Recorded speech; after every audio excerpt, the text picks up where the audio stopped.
അനിയുടെ കഥ കേട്ടപ്പോൾ അർജുന്റെ മനസ്സിൽ വല്ലാത്തൊരു സങ്കടം തോന്നി. അതേസമയം പ്രതിസന്ധികളെ ഇത്രയും ധീരമായി നേരിടുന്ന അവളോട് അതിയായ ബഹുമാനവും തോന്നി. എന്നാൽ പിന്നെ താൻ പൊയ്ക്കോ, ബാക്കി കാര്യങ്ങളൊക്കെ നാളെ മതി, അർജുൻ പറഞ്ഞു. അവൾ സമ്മതം മൂളി അവന്റെ ഫ്ലാറ്റിൽ നിന്ന് ഇറങ്ങിപ്പോയി. ഫ്ലാറ്റിൽ ഒറ്റയ്ക്കിരിക്കുമ്പോൾ അർജുന്റെ ചിന്തകൾ മുഴുവൻ അലീനയെക്കുറിച്ചായിരുന്നു. അവളുടെ കഷ്ടപ്പാടുകളും അതിനോടുള്ള അവളുടെ പോരാട്ടവും അവനെ വല്ലാതെ ആകർഷിച്ചു. താനൊക്കെ എത്ര നിസ്സാരമായ കാര്യങ്ങൾക്കാണ് വിഷമിച്ചിരുന്നത്, എത്ര സുഖകരമായ ജീവിതമാണ് താൻ നയിച്ചതെന്ന് അവൻ ഓർത്തു. അന്ന് രാത്രി അർജുൻ നവനീതിനെ വിളിച്ച് അലീനയുടെ കാര്യങ്ങൾ സംസാരിച്ചു. അർജുൻ പറഞ്ഞത് കേട്ട് നവനീതും അമ്പരന്ന് പോയിരുന്നു. നീ അവളെ സഹായിക്കാൻ എന്തെങ്കിലും പ്ലാൻ ചെയ്യുന്നുണ്ടോ? നവനീത് ചോദിച്ചു. എന്തായാലും എന്തെങ്കിലും ചെയ്യണം, പക്ഷെ അവൾ സഹായം സ്വീകരിക്കുമോ എന്ന് അറിയില്ല. അവൾക്ക് സ്വയം അധ്വാനിച്ച് ജീവിക്കാനാണ് ഇഷ്ടം. അവൾക്ക് ബുദ്ധിമുട്ടില്ലാത്ത രീതിയിൽ എന്തെങ്കിലും സഹായം ചെയ്യ്. ഒരുപാട് ആലോചിച്ചു ടെൻഷൻ അടിക്കേണ്ട. നവനീത് അവനെ സമാധാനിപ്പിച്ചു. അടുത്ത ദിവസം രാവിലെ കോളേജിൽ വെച്ച് അർജുൻ അലീനയെ കണ്ടു. അവൾ പതിവ് പോലെ പുഞ്ചിരിച്ചു. നന്നായി ഉറങ്ങിയോ? അർജുൻ ചിരിച്ചുകൊണ്ട് ചോദിച്ചു. ഉറങ്ങി സർ. സാറിന് എന്നെ കണ്ടപ്പോൾ എന്തെങ്കിലും ജോലിയൊക്കെ തരണമെന്ന് തോന്നിയിരുന്നു? അലീന കളിയാക്കി ചോദിച്ചു. അവളുടെ ചോദ്യം കേട്ട് അർജുൻ ചിരിച്ചു. അങ്ങനെയൊന്നും തോന്നിയില്ല. എന്തായാലും താൻ എന്നോട് ജോലിയെപ്പറ്റിയൊന്നും പറയണ്ട.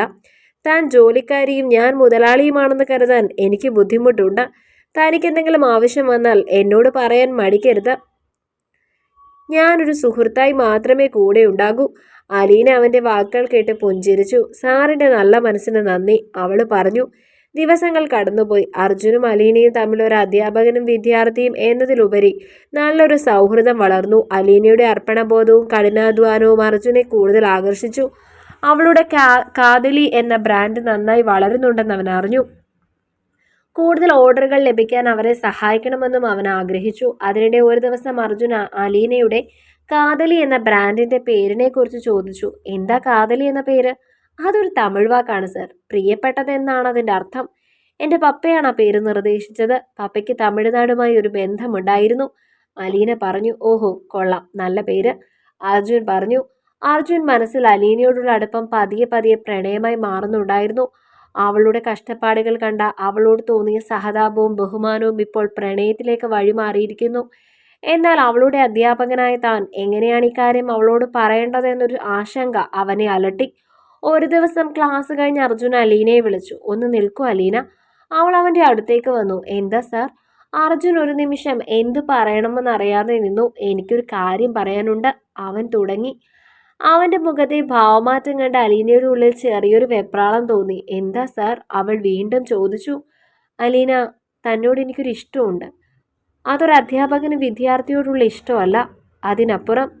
അർജുൻ വാക്കുകൾക്കായി പരതി. അവന്റെ നെഞ്ചെടുപ്പ് കൂടി. അവന്റെ വാക്കുകൾ കേട്ട് അലീന ഞെട്ടിപ്പോയി. അവളുടെ മുഖം വിളറി. അവൾ ഒരിക്കലും അർജുനിൽ നിന്നും ഇങ്ങനെ ഒരു പ്രതികരണം പ്രതീക്ഷിച്ചിരുന്നില്ല. അവൾ അവനെ ഒരു അധ്യാപകനായി മാത്രം കണ്ടു. അവളുടെ കഷ്ടപ്പാടുകളിൽ താങ്ങും തണലുമായി നിന്ന ഒരു നല്ല മനുഷ്യനായി കണ്ടു. പക്ഷേ പ്രണയം, അർജുന്റെ പ്രണയാഭ്യർത്ഥന കേട്ട അലീന ഞെട്ടിത്തെറിച്ചു നിന്നു.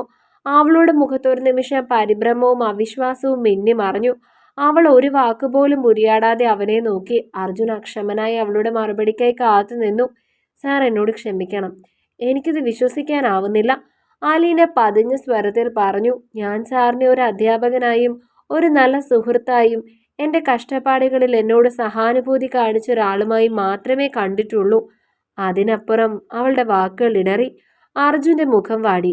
എനിക്കറിയാം, ഇത് നിനക്ക് പെട്ടെന്ന് ഉൾക്കൊള്ളാൻ പ്രയാസമായിരിക്കുമെന്ന്. പക്ഷെ എനിക്ക് നിന്നെ ഇഷ്ടമാണ് അലീന. നിന്റെ കഠിനാധ്വാനവും നിന്റെ ആത്മാർത്ഥതയും പ്രതിസന്ധികളിൽ തളരാത്ത നിന്റെ മനസ്സും എന്നെ ആകർഷിച്ചു. എനിക്ക് നിന്റെ കൂടെ ഉണ്ടാവണം, അവൻ വികാര തീവ്രനായി പറഞ്ഞു. സർ, എനിക്കിപ്പോൾ പ്രണയത്തെക്കുറിച്ചോ വിവാഹത്തെക്കുറിച്ചോ ചിന്തിക്കാൻ കഴിയില്ല. എൻ്റെ അമ്മ, അനിയൻ, അവരുടെ ഉത്തരവാദിത്തങ്ങൾ എൻ്റെ തലയിലാണ്. എനിക്ക് ആദ്യം എൻ്റെ പഠനം പൂർത്തിയാക്കണം, ഒരു ജോലി നേടണം. എനിക്ക് എൻ്റെ ലക്ഷ്യങ്ങളിൽ ശ്രദ്ധ കേന്ദ്രീകരിക്കണം. ദയവായി സാർ എന്നെ മനസ്സിലാക്കണം. അലീനയുടെ കണ്ണുകൾ നിറഞ്ഞു. അവളുടെ വാക്കുകൾ അർജുനെ നിരാശനാക്കി.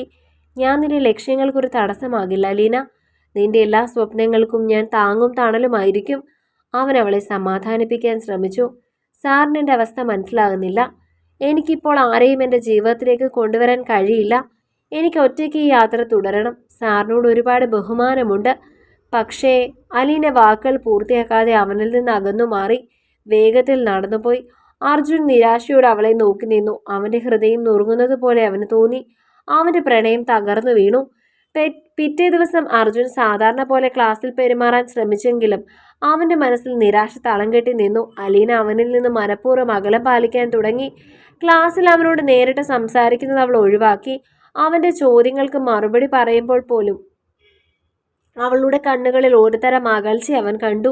ഈ മാറ്റം മഞ്ജരിയുടെ ശ്രദ്ധയിൽപ്പെട്ടു. അലീനയുടെ മുഖത്തെ വിഷാദവും അർജുനോടുള്ള അവളുടെ അകൽച്ചയും മഞ്ജരി ശ്രദ്ധിച്ചിരുന്നു. ക്ലാസ് കഴിഞ്ഞതും മഞ്ജരി അലീനയുടെ അടുത്തേക്ക് ചെന്നു. എന്താടി അലീന, നിനക്ക് എന്തു പറ്റി? സാറിനോട് നീ എന്താ വല്ലാത്ത അകലം പാലിക്കുന്നത്? എന്തെങ്കിലും പ്രശ്നമുണ്ടോ? മഞ്ജരി ആകാംക്ഷയോട് ചോദിച്ചു.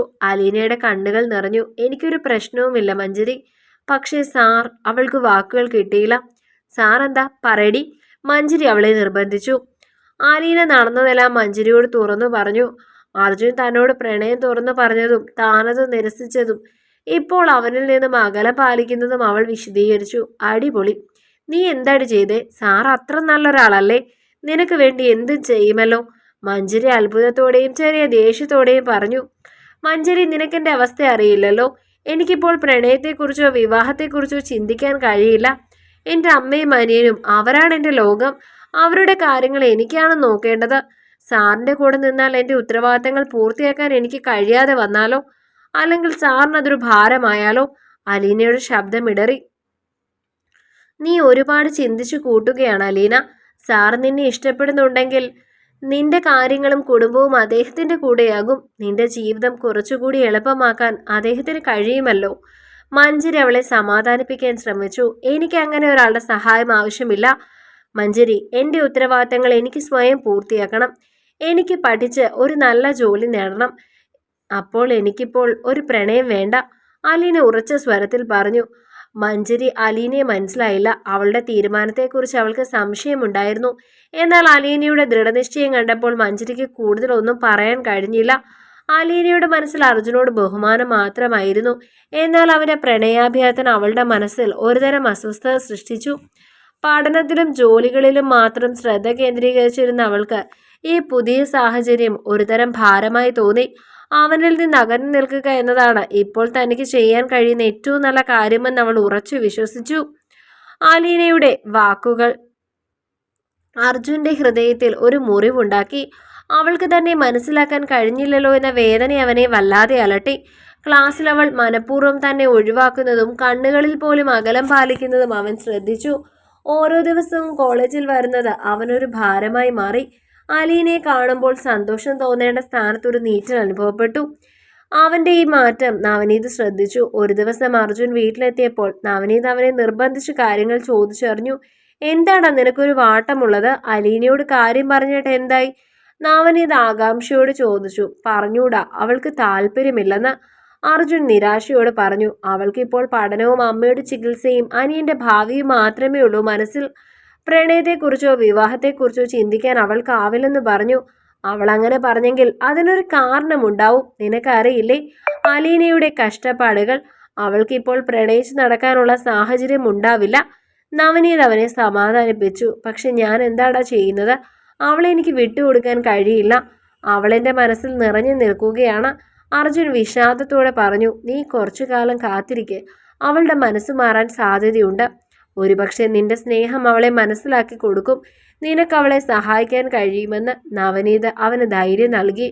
അർജുൻ നവനീതിന്റെ വാക്കുകൾ കേട്ടൊരു ദീർഘശ്വാസം എടുത്തു.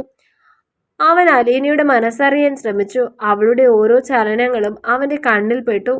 ക്ലാസ്സിൽ അവൾ പാഠഭാഗങ്ങൾ ശ്രദ്ധിക്കുന്നതും ചോദ്യങ്ങൾക്ക് ഉത്തരം നൽകുന്നതും മറ്റു കുട്ടികളുമായി ഇടപഴകുന്നതും അവൻ ശ്രദ്ധിച്ചു. അവൾ എപ്പോഴും തിരക്കിലായിരുന്നു. കാതലി ബിസിനസ്സും കഫേയിലെ ജോലിയും പിന്നെ ഫ്ലാറ്റുകളിലെ ക്ലീനിങ്ങും. ഇതിനിടയിൽ അവൾ എപ്പോഴാണ് പഠിക്കുന്നതെന്ന് അർജുൻ അത്ഭുതപ്പെട്ടു. അലീന തന്റെ ജോലികളിൽ കൂടുതൽ ശ്രദ്ധ കേന്ദ്രീകരിച്ചു. അർജുനിൽ നിന്നും അകലം പാലിച്ചെങ്കിലും അവന്റെ സാമീപ്യം അവളെ അസ്വസ്ഥയാക്കി. കോളേജിൽ വരുമ്പോഴും പോകുമ്പോഴും അവന്റെ കണ്ണുകൾ അവളെ പിന്തുടരുന്നുണ്ടെന്ന് അവൾക്ക് തോന്നി. അവന്റെ പ്രണയം തനിക്ക് ഏറ്റെടുക്കാൻ കഴിയാത്തൊരു ഭാരമാണെന്ന് അവൾ വിശ്വസിച്ചു. ഒരു ദിവസം അർജുൻ കോളേജ് വിട്ടപ്പോൾ അലീനയെ ബസ് സ്റ്റോപ്പിൽ കണ്ടു.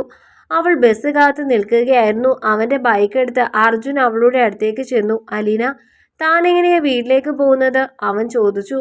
അവനെ കണ്ടതും അലീനയുടെ മുഖത്തൊരു മടുപ്പ് നേടിച്ചു. ഞാൻ ബസ്സിൽ പോകും സർ, അവൾ പതിഞ്ഞ സ്വരത്തിൽ പറഞ്ഞു. ഞാൻ ലിഫ്റ്റ് തരാം. പോകുന്ന വഴിയിലാണെങ്കിൽ അർജുൻ വാഗ്ദാനം ചെയ്തു. വേണ്ട സർ, ഞാൻ ബസ്സിൽ പോയിക്കോളാം. അവൾ ഒഴിഞ്ഞു മാറാൻ ശ്രമിച്ചു. എന്താ അലീന, തനിക്കെന്നെ വിശ്വാസമില്ലേ? ഞാൻ ഒരു അധ്യാപകനാണ്. നിനക്കൊരു സുഹൃത്തിനെ പോലെയാണ് ഞാൻ നിന്നത്. അർജുന്റെ ശബ്ദത്തിൽ ചെറിയ ദേഷ്യം കലർന്നിരുന്നു. അവന്റെ സംസാരം കേട്ട് അലീനയ്ക്ക് സങ്കടം തോന്നി. അങ്ങനെയൊന്നുമില്ല സർ, ഞാൻ സാധാരണ ബസ്സിൽ പോകുന്നത് കൊണ്ട്. അവൾ വാക്കുകൾ മുഴുമിപ്പിച്ചില്ല. വന്നേ, ഞാൻ കൊണ്ടുവിടാം, അർജുൻ നിർബന്ധിച്ചു. അലീനയ്ക്ക് അവനെ എതിർക്കാൻ കഴിഞ്ഞില്ല. അവൾ മടിച്ചു ബൈക്കിൽ കയറി. യാത്രയിലുടനീളം അവർക്കിടയിൽ മൗനം തളം കെട്ടി നിന്നു. അലീനയ്ക്ക് അർജുന്റെ സാമീപ്യം അസ്വസ്ഥതയുണ്ടാക്കി. അവൻ തന്നെ ഒരു കാമുകനായി കാണുന്നു എന്ന ചിന്ത അവളെ വല്ലാതെ ബുദ്ധിമുട്ടിച്ചു. വീടിന്റെ അടുത്തുള്ള സ്റ്റോപ്പിൽ എത്തിയപ്പോൾ അലീന ബൈക്കിൽ നിന്നിറങ്ങി. താങ്ക് യു സർ, അവൾ പറഞ്ഞു. അലീന, എൻ്റെ ഇഷ്ടം തനിക്ക് ഭാരമാണെങ്കിൽ ഞാനത് മറക്കാൻ ശ്രമിക്കാം. പക്ഷെ ഒരു നല്ല സുഹൃത്തായിട്ടെങ്കിലും തനിക്ക് എന്നെ കാണാമല്ലോ. അർജുന്റെ വാക്കുകൾ അവളുടെ ഹൃദയത്തെ തൊട്ടു. അവന്റെ കണ്ണുകളിലെ സങ്കടം അലീന കണ്ടു. സർ, എനിക്ക് സാറിനോട് യാതൊരു വിദ്വേഷവുമില്ല. ഒരധ്യാപകനും സുഹൃത്തുമായി സാറിൻ്റെ കൂടെ ഉണ്ടായാൽ മതി, അവള് പറഞ്ഞു. എനിക്കറിയാം നീ ഇപ്പോൾ സമ്മതിക്കില്ലെന്ന്, പക്ഷേ കാലം എല്ലാത്തിനും ഉത്തരം നൽകും, അർജുൻ ഒരു നേരിയ പുഞ്ചിരിയോടെ പറഞ്ഞു. അലീന തലകുലുക്കി വീട്ടിലേക്ക് നടന്നു. അർജുൻ പോകുന്നത് വരെ അവൾ തിരിഞ്ഞു നോക്കിയില്ല. അവളുടെ മനസ്സിൽ ഒരുപാട് ചിന്തകൾ തിങ്ങിക്കൂടി. താൻ ചെയ്യുന്നത് ശരിയാണോ? അർജുനെ പോലെ ഒരാളെ തനിക്ക് ജീവിതത്തിൽ നിന്ന് അകറ്റി നിർത്തണോ? പക്ഷെ അവളുടെ ഉത്തരവാദിത്തങ്ങൾ അവളെ വല്ലാതെ ഭാരപ്പെടുത്തി. അർജുൻ പതിയെ തന്റെ ഇഷ്ടം അലീനയെ മനസ്സിലാക്കി കൊടുക്കാൻ പുതിയ വഴികൾ തേടാൻ തുടങ്ങി. അവളുടെ പഠനത്തിൽ കൂടുതൽ ശ്രദ്ധ നൽകാനും അവൾക്ക് ആവശ്യമുള്ള പുസ്തകങ്ങൾ വാങ്ങി നൽകാനും ക്ലാസ്സിലെ പ്രൊജക്റ്റുകളിൽ സഹായിക്കാനും അവൻ മുൻകൈ എടുത്തു. അലീനയുടെ കാതലി എന്ന ബിസിനസ് വളർത്താൻ സഹായിക്കണമെന്നും അവൻ തീരുമാനിച്ചു. ഒരു ദിവസം അർജുൻ നവനീതിനെ വിളിച്ച് തന്റെ പ്ലാനുകൾ പറഞ്ഞു. അലീനയുടെ കാതലി ഹോം മെയ്ഡ് ഫുഡ് ബിസിനസ് എനിക്ക് വലുതാക്കണം. അതിന് എനിക്ക് നിന്റെ സഹായം വേണം. നവനീത് അത്ഭുതപ്പെട്ടു. അവൾ നിന്റെ പ്രണയം നിരസിച്ചിട്ടും നീ അവളെ സഹായിക്കാൻ പോവുകയാണോ? അവൾ എന്നെ ഇഷ്ടപ്പെട്ടില്ലെങ്കിൽ പോലും അവൾ ഒരു നല്ല കുട്ടിയാണ്. അവൾക്ക് നല്ലൊരു ഭാവി ഉണ്ടാവണം. എൻ്റെ സ്നേഹം അവൾ മനസ്സിലാക്കണമെങ്കിൽ ഞാൻ അവളുടെ കൂടെ ഉണ്ടായിരിക്കണം. അല്ലാതെ മാറി നിന്നാൽ ഒരു പ്രയോജനവുമില്ല, അർജുൻ പറഞ്ഞു. ഓക്കെ, ഞാൻ നിന്റെ കൂടെയുണ്ട്. നമ്മൾക്ക് എന്ത് ചെയ്യാനാവും? നവനീത് ചോദിച്ചു. ആദ്യം ഇവരുടെ ഉൽപ്പന്നങ്ങൾ കുറച്ചും കൂടി ആളുകളിലേക്ക് എത്തിക്കണം. ഓൺലൈൻ ഡെലിവറി പ്ലാറ്റ്ഫോമുകളുമായി സഹകരിക്കണം. പിന്നെ ബ്രാൻഡിങ്ങും മാർക്കറ്റിങ്ങും ശക്തിപ്പെടുത്തണം. അർജുൻ തന്റെ ആശയങ്ങൾ പങ്കുവച്ചു. അർജുനും നവനീതും ചേർന്ന് കാതലിയെക്കുറിച്ച് കൂടുതൽ പഠിക്കാൻ തുടങ്ങി. അതിന്റെ നിലവിലെ അവസ്ഥയും ഭാവി സാധ്യതകളും അവർ ചർച്ച ചെയ്തു. അലീനയെ സഹായിക്കാനുള്ള അർജുന്റെ ദൃഢനിശ്ചയം അവരെ മുന്നോട്ട് നയിച്ചു. അർജുനും നവനീതും ചേർന്ന് കാതലി എന്ന ബ്രാൻഡിനെ കുറിച്ച് പഠിക്കാൻ തുടങ്ങിയതോടെ കാര്യങ്ങൾ വേഗത്തിലായി. അവർ ആദ്യം ചെയ്തത് കാതലിയുടെ ഉൽപ്പന്നങ്ങൾ ഓൺലൈൻ ഡെലിവറി പ്ലാറ്റ്ഫോമുകളിൽ എത്തിക്കുക എന്നതായിരുന്നു. കൊച്ചിയിലെ പ്രമുഖ ഫുഡ് ഡെലിവറി ആപ്പുകളുമായി ബന്ധപ്പെടുകയും കാതലി ഹോം മെയ്ഡ് ബ്രേക്ക്ഫാസ്റ്റ് സൈറ്റുകൾക്ക് ഒരു പ്രത്യേക വിഭാഗം ഉണ്ടാക്കിയെടുക്കുകയും ചെയ്തു. ഇതിനു വേണ്ടി വരുന്ന ചിലവുകൾ അർജുൻ തന്റെ കയ്യിൽ നിന്ന് തന്നെ മുടക്കി. ഇത് അലീന അറിയരുതെന്ന് അവന് നിർബന്ധമുണ്ടായിരുന്നു. അതേസമയം അലീന പഠനത്തിലും ജോലികളിലും ശ്രദ്ധ കേന്ദ്രീകരിച്ചു. അർജുനിൽ നിന്ന് പരമാവധി അകലം പാലിക്കാൻ അവൾ ശ്രമിച്ചു. അവന്റെ നോട്ടങ്ങളും ചെറിയ സംസാരങ്ങളും അവളെ വല്ലാതെ അസ്വസ്ഥയാക്കി. ക്ലാസ്സിൽ അവന്റെ ചോദ്യങ്ങൾക്ക് മാത്രം അവൾ ഉത്തരം നൽകി. എന്നാൽ അർജുന്റെ ഭാഗത്തു നിന്ന് പ്രണയപരമായ സൂചനകളൊന്നും പിന്നീട് ഉണ്ടായിരുന്നില്ല. അവനൊരു നല്ല അധ്യാപകനായി മാത്രം അവളോട് പെരുമാറി. ഈ മാറ്റം അലീനയിൽ ഒരുതരം ആശ്വാസം നൽകി. ഒരു ദിവസം അലീന കോളേജ് കഴിഞ്ഞ് ഫ്ലാറ്റിലേക്ക് പോകുന്ന വഴിയിൽ അവളുടെ മൊബൈലിൽ ഒരു നോട്ടിഫിക്കേഷൻ വന്നു. കാതലിയുടെ ഇഡ്ഡലി സെറ്റിന് പുതിയൊരു ഓർഡർ. അത് സാധാരണ ഓർഡറുകളേക്കാൾ വലുതായിരുന്നു. ആദ്യം അവൾക്ക് വിശ്വസിക്കാനായില്ല. തുടർന്ന് ഓരോ ദിവസവും കാതലിക്ക് ഓർഡറുകൾ കൂടാൻ തുടങ്ങി. അവളുടെ സാധാരണ വിൽപ്പനയേക്കാൾ വളരെയധികം ഓർഡറുകൾ ലഭിച്ചു തുടങ്ങിയപ്പോൾ അലീന അത്ഭുതപ്പെട്ടു. എന്താ അമ്മ ഇത്? എവിടുന്ന് ഇത്രയധികം ഓർഡറുകൾ? നമ്മളിപ്പോൾ ഓൺലൈനിലൊന്നും കൊടുക്കുന്നില്ലല്ലോ, അലീന അമ്മയോട് ചോദിച്ചു. എനിക്കും അറിയില്ല മോളെ. ഈ ഭാഗത്തുള്ള പലർക്കും നമ്മുടെ ഇഡലിയുടെ രുചി ഇഷ്ടപ്പെട്ടു തുടങ്ങി കാണും, അമ്മ സന്തോഷത്തോടെ പറഞ്ഞു. അലീനയ്ക്ക് പക്ഷെ സംശയങ്ങൾ തോന്നി. തന്റെ ഫോണിലെ ഓൺലൈൻ ഡെലിവറി ആപ്പുകളിൽ കാതലിയുടെ ഉൽപ്പന്നങ്ങൾ ലിസ്റ്റ് ചെയ്തതായി അവൾ കണ്ടു. പക്ഷെ ഇതാരാണ് ചെയ്തതെന്നോ എങ്ങനെയാണ് ചെയ്തതെന്നോ അവൾക്ക് ഒരു രൂപവും കിട്ടിയില്ല. ആരോ തന്നെ സഹായിക്കുന്നുണ്ടെന്ന് അവൾക്ക് തോന്നി. അതേസമയം അർജുൻ നവനീതിനൊപ്പം കാതലിയുടെ മാർക്കറ്റിംഗിൽ കൂടുതൽ ശ്രദ്ധിച്ചു. സോഷ്യൽ മീഡിയയിൽ കാതലിയുടെ പേരിൽ ഒരു പേജ് ഉണ്ടാക്കുകയും ആകർഷകമായ ചിത്രങ്ങളും വീഡിയോകളും പങ്കുവെക്കുകയും ചെയ്തു. രുചിയുടെ ഒരു തമിഴ് സ്പർശം എന്ന ടാഗ് ലൈൻ അവർ ഉപയോഗിച്ചു. കാതലിയുടെ കഥയും അലീനയുടെ കഠിനാധ്വാനവും ഒരു ചെറിയ പോസ്റ്റായി അവർ പങ്കുവച്ചു. ഇത് ആളുകളിൽ വലിയ കൗതുകമുണർത്തി. ദിവസങ്ങൾ കടന്നുപോയി. കാതലിയുടെ ബിസിനസ് വലിയ രീതിയിൽ വളർന്നു. അലീനയ്ക്ക് കൂടുതൽ ജോലിക്കാരെ വരെ വയ്ക്കേണ്ടി വന്നു. അവളുടെ അമ്മയ്ക്ക് വലിയ ആശ്വാസമായി. പപ്പയുടെ ആഗ്രഹം പോലെ സ്വന്തമായ ഒരു ബിസിനസ് കെട്ടിപ്പടുക്കാൻ കഴിയുന്നു എന്ന ചിന്ത അലീനയെ സന്തോഷിപ്പിച്ചു. എന്നാൽ ഈ വളർച്ചയ്ക്ക് പിന്നിൽ ആരാണെന്ന് മാത്രം അവൾക്ക് മനസ്സിലായില്ല. ഒരു ദിവസം അലീനയുടെ സുഹൃത്ത് മഞ്ജരി അവളെ വിളിച്ചു. എന്താടി അലീന, നിന്റെ കാതലി ഇപ്പോൾ ടൗണിൽ ഫേമസ് ആണല്ലോ. എല്ലായിടത്തും നിങ്ങളെക്കുറിച്ചാണ് സംസാരം. ഓൺലൈനിലും സ്റ്റാർ ആവുകയാണല്ലോ. മഞ്ജരി സന്തോഷത്തോടെ പറഞ്ഞു. അതേ മഞ്ജരി, എനിക്കറിയില്ല ഇതിന്റെ പിന്നിൽ ആരാണെന്ന്. ആരോ എന്നെ സഹായിക്കുന്നുണ്ട്, അലീന പറഞ്ഞു. എനിക്ക് തോന്നുന്നത് അത് നമ്മുടെ സാറായിരിക്കുമെന്ന് മഞ്ജരി ചിരിയോടെ പറഞ്ഞു. അദ്ദേഹം നിന്നോട് പ്രണയം തുറന്നു പറഞ്ഞപ്പോൾ നീ വേണ്ടെന്ന് പറഞ്ഞില്ലേ? അതിന്റെ പ്രതികാരമായിരിക്കാം ഈ സഹായം, മഞ്ജരി കളിയാക്കി. മഞ്ജരിയുടെ വാക്കുകൾ കേട്ട് അലീന ഞെട്ടിപ്പോയി. സാർ, അതെങ്ങനെ ശരിയാകും? പിന്നെ ആരാ? അദ്ദേഹത്തിനല്ലാതെ മറ്റാർക്കാണ് ഇത്രയും താല്പര്യം? നിനക്കറിയാലോ അദ്ദേഹം നിന്നെ എത്രമാത്രം സ്നേഹിക്കുന്നുണ്ടെന്ന്. മഞ്ജരി പറഞ്ഞു. നിന്റെ ബിസിനസ് വളർത്താൻ അദ്ദേഹം സഹായിക്കുന്നത് ഒരുപക്ഷെ നിന്റെ മനസ്സ് മാറ്റാൻ വേണ്ടിയായിരിക്കും. അലീനയുടെ മനസ്സിൽ സംശയങ്ങൾ ഉടലെടുത്തു. അർജുന്റെ മാറ്റങ്ങൾ, പ്രണയം തുറന്നു പറഞ്ഞതിന് ശേഷം അവന്റെ മൗനം, എന്നിട്ടും ഒരു അധ്യാപകനായി മാത്രം അവളോട് പെരുമാറുന്നത് എല്ലാം അവൾക്ക് മനസ്സിലാക്കാൻ കഴിഞ്ഞില്ല. ഒരുപക്ഷെ മഞ്ജരി പറഞ്ഞത് ശരിയായിരിക്കും. അന്ന് വൈകുന്നേരം ക്ലാസ് കഴിഞ്ഞിറങ്ങുമ്പോൾ അലീന മനഃപൂർവ്വം അർജുന്റെ അടുത്തേക്ക് ചെന്നു. സാർ, എനിക്കൊരു കാര്യം ചോദിക്കാനുണ്ടായിരുന്നു, അവൾ പതിഞ്ഞ സ്വരത്തിൽ പറഞ്ഞു. അർജുൻ അവളെ നോക്കി. എന്താ അലീന? എന്റെ കാതലി ബിസിനസ് ഇപ്പോൾ നന്നായി പോകുന്നുണ്ട്. അതിന് പിന്നിൽ സാറിന്റെ എന്തെങ്കിലും സഹായമുണ്ടോ? അലീന നേർക്ക് നേർ ചോദിച്ചു. അർജുന്റെ മുഖത്ത് ഒരു നിമിഷം ഒരു ഭാവമാറ്റം വന്നുപോയി. അവൻ ചിരിക്കാൻ ശ്രമിച്ചു. എന്റെ സഹായമോ? അതെന്തിനാ അലീന? താൻ കഷ്ടപ്പെട്ടുണ്ടാക്കുന്നതാണല്ലോ ഇതെല്ലാം. അതിന്റെ വിജയം തൻ്റേത് മാത്രമാണ്. അവൻ ഒഴിഞ്ഞു മാറാൻ ശ്രമിച്ചു. സത്യം പറഞ്ഞാൽ എനിക്ക് എൻ്റെ ഓൺലൈൻ ഡെലിവറി ആപ്പുകളിൽ ലിസ്റ്റിംഗ് ആരാണ് ചെയ്തതെന്ന് അറിയില്ലായിരുന്നു. പിന്നെ സോഷ്യൽ മീഡിയയിൽ പുതിയ പേജും. സാർ, സത്യം പറഞ്ഞാൽ അത് സാറല്ലേ? ആലീനയുടെ ചോദ്യത്തിൽ ഒരുതരം വാത്സല്യം കലർന്നിരുന്നു. അർജുൻ ഒരു ദീർഘനിശ്വാസം എടുത്തു. അവളിൽ നിന്ന് ഇത് മറച്ചു വെക്കാൻ തനിക്കാവില്ലെന്ന് അവന് മനസ്സിലായി. അതെ അലീന, ഞാൻ തന്നെയാണത് ചെയ്തത്, നിന്നെ സഹായിക്കാൻ വേണ്ടി. നീ എൻ്റെ ഇഷ്ടം നിരസിച്ചപ്പോൾ എനിക്ക് തോന്നി നിന്റെ സ്വപ്നങ്ങൾക്കൊരു കൈത്താങ്ങായി എനിക്ക് കൂടെ നിൽക്കാൻ കഴിയുമെന്ന്. അവനെ തുറന്നു പറച്ചിൽ അലീനയുടെ കണ്ണുകൾ നിറച്ചു. അവന്റെ നിസ്വാർത്ഥമായ സ്നേഹം അവളെ വല്ലാതെ സ്പർശിച്ചു. അവൾക്ക് വാക്കുകൾ കിട്ടിയില്ല. തുടരും. അടുത്ത ഭാഗങ്ങൾക്ക് വേണ്ടി ചാനൽ സബ്സ്ക്രൈബ് ചെയ്യാൻ മറക്കല്ലേ.